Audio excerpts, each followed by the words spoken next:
خبره د ختم نبوت عقیده هغه هم عقیده ده. قرآن کریم کې د حضرت مولانا مفتی محمد شفیع رحمه الله کتاب په دې موضوع باندې دی. ختم نبوت هغه دا نوم دی. هر یو مرګري له پکار دی، خاص کر طلبه ولا چې دا کتاب خامخا مطالعه کیا. د سلو نه زیات آیتونه هغه فرمایي چې د ختم نبوت په عقیده باندې قرآن کریم کې دلالت کوي. احادیث مبارکه ذکر کړي دي. د 200 نه زیات احادیث د ختم نبوت په عقیده باندې دلالت کوي. دا دونه اهم ترینه عقیده ده. او ډیر احادیث داسې دي چې د حضور علیه السلام په ژوند کې د ختم نبوت په عقیده باندې دلالت کوي.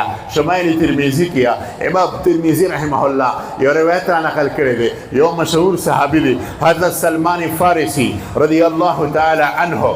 دا هغه صحابي دی چې په ایران کې و د عقیده سابقه د مجوس و ورته سجده کوونکی. الله تعالی دته فضل کې د توحید محبت واچوا. د ایران نلاړو فلسطین ته ورسېدو. هغه وخت کې د اسلام پته نه و. د حضور علیه السلام بعثت قریب و یا چې کوم دی بعثت ابتدا کې شو، خو د اسلام د حقانیت پته نه و. هلته ورته د عیسایت په مذهب باندې یو صحیح راهب ملو شو، د عیسایانو یو صحیح عالم ملو شو چې هغه به عیسی علیه السلام ته د خدای زوی نه وي. هغه د توحید د عقیدې قایل و. د هغه په لاس باندې عیسایي شو. هغه چې کله وفات کېدو مراحل ډېر وه او واقع اوږده ده، خو یو صحیح استاذ او یو صحیح راهب ورته یو نصیحت وکړو چې بچې زه خو د دنیا نه روان یم سلمان فارسی، لیکن یو خبره ستا په دې ذهن کې اچوم چې دا هغه زمانه ده چې محمد رسول الله راتلونکی دی، اخري پیغمبر راتلونکی دی. نو که چېرې دا پیغمبر په تا باندې ظاهر شو، فوراً په ده باندې ایمان وروړه، هله به ستا اسلام او دین معتبري، خو بیا هم ته د عیسایت په دین یا جهنم ته به ځې. او بیا ورته ووایي د دغه اخري پیغمبر 3 مشهور علامتونه دي. یو علامت دا دی چې دی به د زکات مال هیڅ چرې ونه خوري، د زکات مال به نه استعمالوي. دویم علامت دا دی چې دی به هدیه خوري، د هدیې مال به استعمالوي. دریم علامت دا دی چې د دې په ملا مبارکه به د ختم نبوت یو مهري، د نبوت یو مهر به د الله د طرف نه لګېدلي. چنانچه دا خبره ذهن کې واچوله، د عربو ته روان شو د خپل مقصود د حاصلولو دپاره. په لار کې یو قافله وه، په هغې باندې حمله وشوه. د عربو بدوانو، د عرب بانډیچو، هغه بدماشانو دی اوچت کو، دی غلام جوړ کو، دی خرڅېده. د مدینې منورې په یهودو باندې سلمان فارسی صاحب خرڅ شوه. هلته ورته پته ولګېده چې یو عظیم پیغمبر نبوت دعوه کوي، ظاهر شوی دی او هغه د مکې مکرمې نه مدینې منورې ته هجرت کړی دی، مدینې منورې ته راغلی دی. اوهو دا خبره اورېدلې وه. دته د خپل استاد نصیحت رایاد شو چې ما ته خو خپل استاد د دغه اخري پیغمبر 3 علامات خوري دي. زکات به نه خوري، د زکات مال به نه استعمالوي. د دې نه علما وروسته دا مسله روښ کېده. نور روایت هم په دې باره کې دي چې اهل بیت له زکات نشي ورکولی. اهل بیت ډېر اوچت شخصیات دي. اهل بیت به کمزورۍ ته نه پرېږدي. که چېرې دوی کمزوري هم شي نو په عامو مسلمانانو واجب دی چې د دوی د زکات نه علاوه په نورو مالونو سره امداد وکړي. اهل بیتو له زکات نشي ورکولی. دا معزز دی.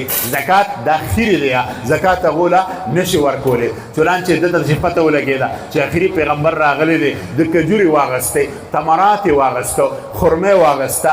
حضور علیه السلام په خدمت کې حاضر شو، خپل تعارف یې وکړ. بیا ورته وایي چې د زکات دا څه کجورې مې روړې دي، تاسو یې وخورئ. حضور علیه السلام لاس رستو کوه، په خپله هغې استعمال نه کړی. فرمایل چې موږ اهل بیت صدقه یعنې زکات مال نه استعمالو، دا زه نشم خوړی. نورو صحابه کرامو ته ووایي که تاسو خورئ وخورئ. حضور علیه السلام هغه زکات مال استعمال نه کوه. دې فضلې کې وایي والله هذه اوله، قسم دې دا خو لومبنی علامت دی. ما ته خپل استاد ویلو چې اخري پیغمبر به د زکات مال نه استعمالوي. دا لومبنی علامت ظاهر شوه. یو څو ورځې تېرې شوې، دی بیا راغی او ځان سره نورې کجورې روړی. حضور علیه السلام ته پیش کو. حضور په خدمت کې وي چې دا ګورې د زکات مال نه دی، دا هدیه ده، ستاسو د اکرام دپاره مې روړې ده. حضور علیه السلام ډېر خوشحاله شو. صحابو ته ویل رانږدې شئ، په خپله هم ورنږدې شو. د هغه کجورې نه په خپله هم وخوړئ، صحابه هم وخوړئ. دې پړه کې والله هذه ثانیه، په الله مې د قسمې دا خو دویم علامت دی چې ما ته زما استاذ ویلو. اخري علامت پاتې شو. هغه د حضور پاک صلی الله علیه وسلم د نبوت مهرو. یو صحابي وفات شو. جنت البقیع بقیع الغرقد کې د هغه د جنازې نه پس دفن و. حضرت سلمان فارسی لاړو، حضور علیه السلام شاته کېناستو او ګوري داسې نظر یې اوچت کړی دی چې د حضور په ملا باندې د نبوت مهر شته او که نشته. حضور علیه السلام په ده باندې پوه شو. حضور علیه السلام قصدن د خپل څادر د دې اوږې مبارکې نه ښکته کړو. الله اکبر، د نبوت دا مهر یې وکتو، څنګه چې وکتو ورمنډه کړه. روایتو کې راځي هغې باندې خوله کېښوده، په ښکلولو شروع شو او دا کلمه ووې لا اله الا الله محمد رسول الله. مسلمان شو.